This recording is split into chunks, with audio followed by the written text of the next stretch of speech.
আমি আজকে একটা চিংড়ি মাছের মালাইকারি তৈরি করছি। প্রথমে কড়াইতে সাদা তেল দিয়ে দিলাম, গরম হলো, তারপর কালো জিরা ফোড়ন দিয়ে একটা মশলা তৈরি করে নিয়েছিলাম আগের থেকেই। তোমার হচ্ছে কাজু পোস্ত আর হচ্ছে দুটো দুধ ছিল না বলে আমি গুঁড়ো দুধ দিয়ে দিলাম, হয়তো হালকা কালারের জন্য লঙ্কার গুঁড়ো দিয়ে দিলাম।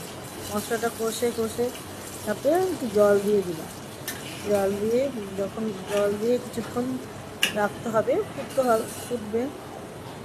কিছুক্ষণ ফোটার পরে তারপরে আমি একটু গরম মশলাও দিয়ে দিয়েছি, হালকা গরম মশলা। বেশিরভাগ গরম মশলার গন্ধটা উগ্র হয়ে যায়। তারপর চিংড়ি মাছটা আমি ছেড়ে দিয়ে কিছুক্ষণ নাড়াচাড়া করলাম। কিছুক্ষণ নাড়াচাড়া করে আমি একটু রেখে দিলাম। একটু ফুটতে লাগলো, একটু ফোটার পরে তারপরে যে আমার চিংড়ি মাছের মালাইকারিটা তৈরি হয়ে গেল।